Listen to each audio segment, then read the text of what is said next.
Cibercotizante, con José Joaquín Flechoso.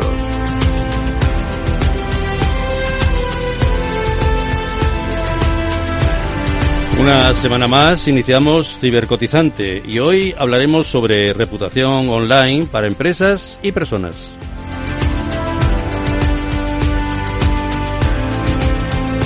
Contamos para hablar de este tema con Selva Orejón, experta en ciberseguridad y fundadora y CEO de OnBranding y Celebrand Sec.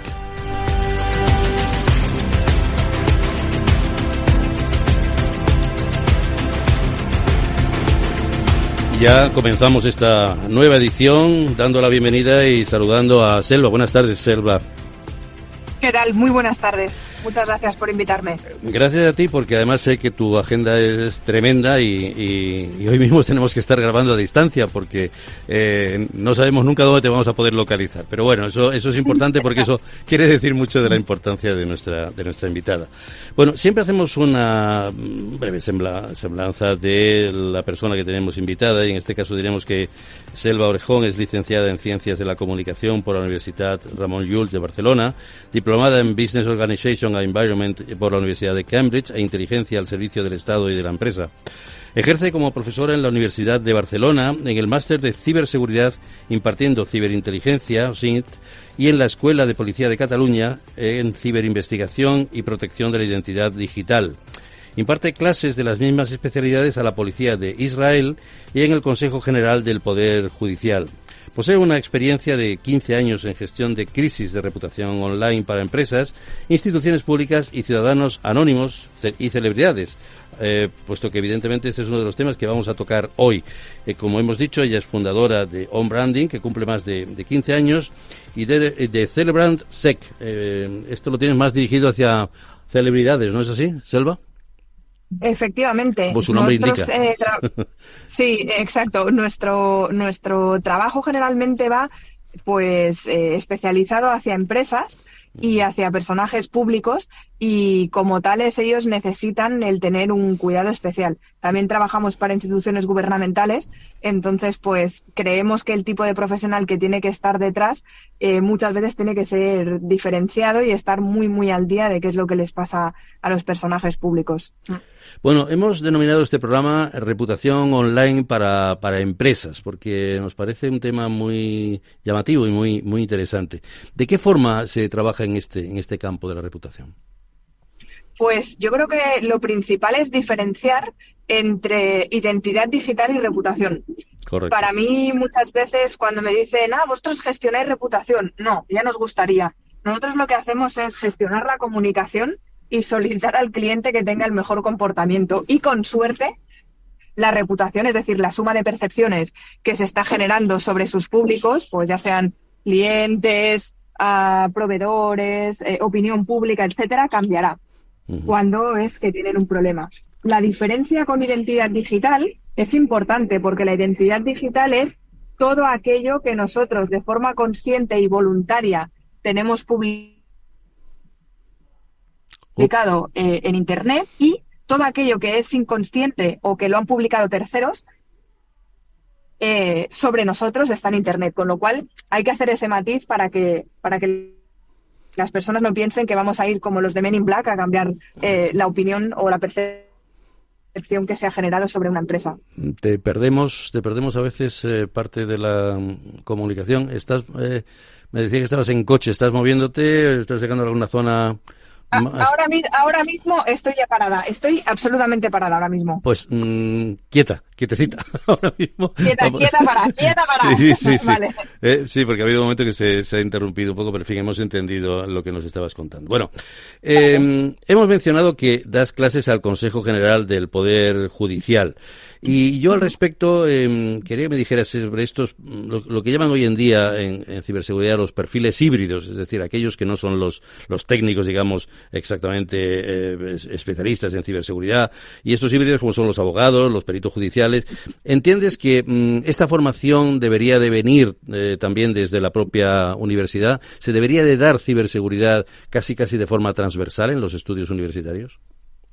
Totalmente. Yo pienso que los estudios universitarios requieren de este tipo de conocimiento porque se ponen personas al cargo de organizaciones que son un eslabón totalmente débil si no tienen este conocimiento o si no tienen esta conciencia.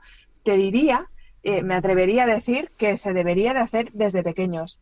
Es, eh, es que vaya, no tiene ninguna lógica que estemos el 80% de nuestro tiempo o más al lado de un dispositivo que no es claramente un teléfono, sino que es un ordenador de a bordo, Ujú. con micrófono, con cámara, con un montón de datos sensibles y que no sepamos manejarlo y que sintamos, ¿no?, como que la tecnología nos maneja a nosotras y no al revés. Esto para mí es básico que se muestre, sí, sí. O sea, tú planteas extenderlo casi desde la escuela, te acabo de entender, ¿no? Prácticamente. Sí, sí.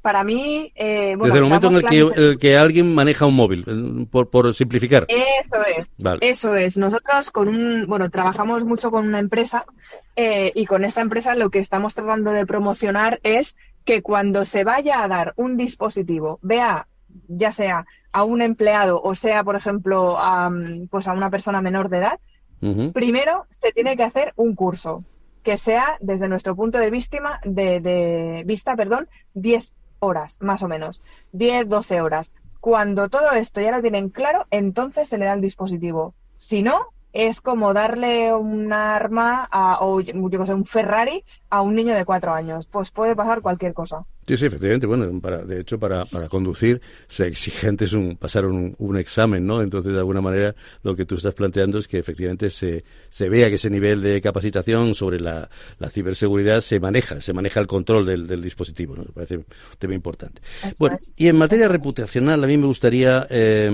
también que nos dijeras qué papel juega la ciberseguridad en lo que se refiere a organismos públicos o a instituciones del Estado en general, porque sabemos que de hecho son objeto de ciberataques en muchos casos, ¿no? El SEPE lo ha sido, la Hacienda también lo ha sido, Seguridad Social, etcétera. Y a nivel de materia reputacional, ¿qué papel juega en este caso? Claro, para nosotros cada vez que hay un ciberincidente es muy, muy, muy importante cómo se maneje la comunicación en ese momento. Es decir, yo no puedo entender un incidente sin que haya un SOC reputacional, me explico. Ujú. Un centro de respuesta a incidentes críticos reputacionales o que tienen un origen en una falta de seguridad y de privacidad, pero que tiene una consecuencia clarísima en reputación. Entonces, especialmente lo que son las instituciones públicas, es verdad que no cotizan en bolsa, es verdad que no tienen un grupo de inversores detrás, pero están generando Estamos los una, ciudadanos unas... detrás, además, eso sí. Claro, claro. Y como sociedad nos encantaría poder tener un sentimiento de pertenencia y sentirnos orgullosos, sobre todo de que nuestros datos están debidamente bien securizados y Ujú, que estamos a salvo, ¿no? Es como, por favor, no quiero tener una preocupación más de este tipo. ujú. Entonces, igual que cuando ha pasado contra hospitales, ahora acaba de pasar Sí, contra el Hospital Clínico de sí. Barcelona, Ujú, es dramático, pero ahí yo creo que es muy importante el cómo se manejen las comunicaciones en el minuto uno. ujú. Por decir algo, ¿no? Si yo soy paciente de un hospital que es público o que tiene una parte muy grande que es pública, ha ocurrido algo y me estoy enterando por los medios de comunicación y no directamente por la organización, pues efectivamente me genera una cierta inseguridad. Y eso es muy importante, manejarlo en el momento y post incidente. Bueno, hemos dicho antes que das clases de ciberinvestigación. Entonces, ¿cuáles serían, podemos decir, el top 3 de los delitos que hay? Y sobre todo, ¿dónde están los peligros sobre esto que tú antes nos matizabas muy claramente de la identidad digital? Pues mira, los diferentes tipos de delitos en esta materia dependen mucho de cuál es la víctima. Hay que diferenciar siempre en que hay como dos tipos grandes de ataques, ¿no? Los ataques que son dirigidos y Ujú, los ataques que son aleatorios. Los aleatorios, pues bueno, te toca a ti por diferentes motivos. Puede ser porque resulta que por orden alfabético haya caído tu cuenta, por ejemplo, ¿no? Hay un montón de cuentas hackeadas si hablásemos de usuarios en general ujú, o si son, por ejemplo, usuarios en redes sociales de una empresa, esto muchas veces cae así, van por sector o por orden alfabético, ujú. y en este caso está habiendo muchísimos hackeos, que son accesos no consentidos a las comunicaciones. y muchas veces son por una falta de cuidado en el uso de las contraseñas y del doble factor de verificación. En el top 2 de ataques a consumidores nos estamos encontrando sin lugar a duda las estafas. Esto es el Far West, clarísimamente. Sí. Es brutal. Tanto si son miembros de empresas y caen en la estafa del CEO, como si son usuarios domésticos y bueno, pues piensan que van a, yo que sé, a comprar un super chollo y resulta que el chollo de persona y de servicio no existe y acaban siendo víctimas de estafa, incluso de estafas amorosas. Ya. Y luego desde el punto de vista de los personajes públicos pobres me sabe fatal porque caen muchas veces víctimas de suplantaciones de identidad, pues bueno, pues porque alguien utiliza su imagen para vender productos o para dar a conocer algunos tipos de servicios que tampoco existen o que si existen claramente no han sido decididos por ellos ser imagen de marca de esos productos que se están vendiendo. Vemos en muchos casos que los influencers efectivamente se quejan de eso. Dicen, han suplantado mi identidad, han puesto una foto mía, pero yo no soy esa, no sé qué. Eso es muy típico. Mira, de hecho ahora mismo vamos a Madrid a un programa que vamos a hablar con una persona que se llama Marina Rivers, que tiene 6,4 millones de seguidores en TikTok. Y yo analizando un poco el perfil para hablar con ella pensaba, ostras, 20 años, un montón de millones de personas que le están siguiendo, que son casi igual de grandes o más incluso que la población de Cataluña, y pienso, bueno, es que realmente están en la diana de un montón de delitos y yo creo que es importante tener esto en cuenta porque las consecuencias reputacionales son muy grandes, pero emocionales son el triple. Sin duda, sin duda. Bueno, para los que se hayan incorporado más tarde, les recordamos que estamos hablando sobre reputación online para empresas y personas con Selva Orejón, es experta en ciberseguridad y fundadora y CEO de On Branding. Eres autora del libro Identidad Digital y he visto que en el cual propones una metodología de análisis de la identidad digital. Cuéntanos brevemente, porque el tiempo en la radio sabes que es muy escaso, ¿cómo definirías esta metodología? Pues la metodología es parte de la que utilizamos en las periciales, dependiendo del objeto de estudio, pero principalmente analizamos la identidad digital desde 3 puntos de vista. El primer punto de vista sería la identidad analógica, es decir, qué nombres y apellidos están detrás de esta identidad digital que se están utilizando, ¿no? Pues nuestro DNI, número de pasaporte, cédula de identidad, etcétera. El segundo tipo de identidad sería la identidad social, que tiene que ver con qué nombre de usuario estamos utilizando, con qué correo electrónico, número de teléfono, etcétera, hemos utilizado para darnos de alta y, sobre todo, qué tipo de contenido estamos subiendo. Hay muchos datos que la gente no es consciente de que quedan, pero son, por ejemplo, lo que le llaman los metadatos, que son pues el título de la fotografía o del vídeo que has escogido, las palabras clave, etcétera. Y la última parte, que es la menos visible y menos accesible, es la identidad técnica, que mucha gente se olvida de trabajar y que sería importante saberla. Pues es desde el número de serie de nuestro dispositivo, pasando por la IP desde la que nos estamos conectando, el Internet Service Provider, y todo esto es muy interesante de poder analizar porque cuando hay que presentar, por ejemplo, una demanda o hay que presentar una denuncia, estas identidades muchas veces no se tienen al completo y por lo tanto es básico tenerlas identificadas a la hora de ir a interponer pues algún tipo de procedimiento policial o judicial. Claro, efectivamente. Bueno, hablamos mucho últimamente de la Carta de los Derechos Digitales española y habla en su título sexto del derecho a la ciberseguridad. Y dice textualmente, el apartado 3, dice, los poderes públicos promoverán la sensibilización e información en materia de ciberseguridad de toda la sociedad e impulsarán mecanismos de certificación. A este respecto, ¿cómo crees que deben ser esos mecanismos de certificación y quién o quiénes deberían de expedirlos? Pues no es algo para nada baladí ni fácil, ¿eh? Porque estamos en por eso digo, pero está recogido cambio. en la Carta de Derechos Digitales y es una pregunta que a una experta, por eso me gustaría que me dieras tu opinión. Por eso. Sí, yo no soy experta en derecho, pero desde mi punto de vista pienso que sería muy básico que cada uno de los usuarios, justamente por lo que hemos comentado, tenga muy clara cuál es su identidad digital, qué parte va a querer compartir y qué parte no. Entonces, bueno, como derechos digitales, efectivamente, tenemos nuestro derecho a la propia conexión y al hecho de poder tener una identidad digital.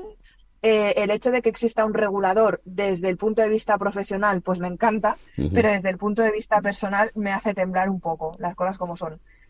Sobre todo porque no sé exactamente cómo están pensados estos recursos técnicos y económicos, pero en cualquier caso sí que lo defendería, la verdad. Bueno, hemos hablado que das clases en Israel, en un estado donde la ciberseguridad es muy potente. Yo, de hecho, he podido entrevistar a alguien, a un alto militar responsable de ciberseguridad en Israel, y me sorprendió, la verdad, la capacidad que tiene. Tú que conoces ese país y les das formación, ¿qué nos faltaría en España por llegar en materia de ciberseguridad y que en aquel país ya se esté aplicando de una forma general, ¿no? Pues yo tuve la suerte de dar formación en 2 ocasiones. Yo voy muchísimo a Israel. De Ujú. hecho, por estas épocas debería estar allí, pero por cuestiones profesionales No te no ha nos vayas podido tan ser. lejos, porque ahora con el coche también te tenemos un poco a mano, si no va a ser más complicado Sí. todavía No, localizarte. pero para mí Israel es mi segunda casa por motivos profesionales y también personales, Muy por mi bien. origen. Y para mí es brutal el poder estar allí dándoles clase. Ujú. Bueno, las 2 ocasiones que lo he podido hacer. Yo creo que vuelvo un poco al sentimiento de pertenencia. Nosotros cuando estábamos dando las clases, que aparte fuimos con un compañero, les encontramos una serie de leaks, es decir, de informaciones que se habían filtrado, y entonces ellos automáticamente designaron a una persona del propio curso para que saliese y llamase a una de las unidades que tienen de protección de la identidad digital de miembros de fuerzas y cuerpos de seguridad de su estado. Y Ujú. fue buenísimo porque tardaron 0 coma en responder. Yo pienso que esta unidad propia que ellos tienen de control de la identidad digital de cada uno de sus miembros, Ujú. esto aquí hace mucha falta, porque por desconocimiento, por la erótica del poder, por no sé exactamente por qué, pasa que muchas veces hay bastantes miembros de cuerpos de seguridad del Estado que están publicando pues más información de la que deberían en redes de dating, en aplicaciones de ligue, etcétera. Y luego, por otro lado, aparte de los recursos con los que ellos cuentan, la propia población se siente, en su mayoría, muy parte de un todo. Y aquí, por ejemplo, este sentimiento de pertenencia se ha perdido, se ha ido diluyendo y, bueno, digamos que no tenemos, por cuestiones también geopolíticas, Ujú. no tenemos el sentimiento de amenaza que tiene Israel. Claro, sí. Entonces, evidentemente, pues esto hace que haya menos recursos, que tengamos menos en mente el terrorismo y el crimen organizado y que, por lo tanto, pues se disponga de menos recursos incluso en el día a día. Pero Ujú. vaya, que también es verdad que la marca Israel vende mucho desde el punto de vista de seguridad, pero nosotros en España tenemos profesionales como la copa de un pino Sin y duda. hay que también sacar pecho, ¿eh? Porque hay Sin duda, muchos sin y muy duda. buenos. Sí, sí, sí, sin duda, ¿no? Yo la verdad es que he tenido ocasión de entrevistar a unos cuantos. La semana pasada también estuve hablando con Incibes, sin ir más lejos. Sí. Bueno, ahora vamos a hablar un poco brevemente ya también de lo que es la ética digital. ¿Cómo piensas tú que se deberían aplicar esos conceptos, sobre todo porque el tema de reputación incide directamente en este tema de la ética digital, ¿verdad? Sí, aquí desde mi punto de vista falta muchísima educación emocional. Nosotros desde hace un montón de años trabajamos con el Instituto Carl Rogers de Psicología Humanista porque nos dimos cuenta que muchas de las personas que vienen, sobre todo y especialmente cuando forman parte de unidades de tecnología de empresas o de seguridad o de inteligencia, después de un incidente o cuando están expuestos a subidas de cortisol continuadas, porque están todo el tiempo recibiendo alertas, acaban reventados emocionalmente. Ujú. Con lo cual, ahí creo que es muy importante que se entienda que hace falta un acompañamiento y una gestión emocional, porque si no, no vamos a ningún lado bueno. Y eso también nos lleva a pensar en un debate sobre la ética, ¿no? Sobre cómo se están utilizando, Claro. que yo tengo a veces la sensación de que la sociedad se ha vuelto un poco psicopática, porque cuando veo la cantidad de hate que reciben algunos de nuestros clientes, que son personajes públicos, o bueno, no hace falta que sean personajes públicos, da igual, chavales y chavalas de 16, 15 y tal, están expuestos a una cantidad de violencia que Ujú. eso es muy difícil de gestionar y por lo tanto pienso que igual que tiene que haber en las clases y en muchos otros ámbitos de la sociedad una especie como de formación digamos, en esta parte más técnica, desde luego en valores y en trabajar mucho cómo está impactando lo que estamos haciendo y lo que estamos recibiendo, debería de estar, porque si no vamos a acabar muy mal de salud mental. Buen consejo. Bueno, y ya la última pregunta, y en un minuto nos tienes que contestar algo que es relativamente sencillo de contestar, entendemos. No todo vale para garantizar la ciberseguridad. ¿Qué entiendes tú que debería de excluirse? Excluirse. Pues sí. Excluirse. Yo pienso que deberíamos de dejar de que estuviesen en mano muchas cosas que son humanamente prescindibles. Es decir, a más automaticemos, menos capacidad habrá de que haya un fallo humano. Con lo cual, todo lo que son copias de seguridad, por ejemplo, que sean write one, read many, o, por ejemplo, la automatización de actualizaciones de muchos sistemas, esto ya debería de ser obligatorio, no debería de ser algo que se pudiese escoger. Bueno, hemos dado un buen repaso, unas cuantas preguntas, nos has contestado y nos has aclarado muchísimas dudas que podíamos tener sobre este tema tan interesante, el cual me gustaría que más adelante, no te digo ahora porque tienes una agenda muy cargada, pero más adelante volviéramos a hablar con más tranquilidad, porque ese tema de la reputación para empresas, para personas, es un tema muy importante y evidentemente una parte muy importante de la ciberseguridad. Y ahora vamos, no te vayas todavía, porque vamos a escuchar una última reflexión. Y ahora, el apunte final. Decía Warren Buffett, lleva 20 años construir una reputación y 5 minutos destrozarla. Si piensas en ello, harás las cosas de forma diferente. El 93% de los consumidores dicen que comprarían de una marca si ven que tiene buenas reseñas. Una buena reputación online mejorará la difusión de información sobre tus servicios o productos y potenciará cualquier estrategia digital de marketing que plantees. El SEO de una marca con buena reputación suele posicionarla en los primeros lugares en los motores de búsqueda en Internet. Una crisis de reputación online puede aparecer en el momento menos esperado y normalmente disponemos de muy poco tiempo para reaccionar y actuar. Esto se debe a que la extraordinaria rapidez con la que se difunde un mensaje o comentario. Es recomendable diseñar un plan de actuación que se anticipe ante diferentes escenarios, comentarios negativos, noticias falsas, mensajes malinterpretados y poner en marcha acciones de prevención.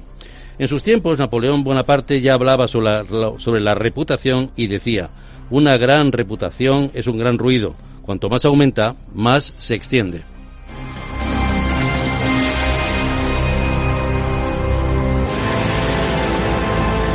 Cibercotizante, con José Joaquín Flechoso.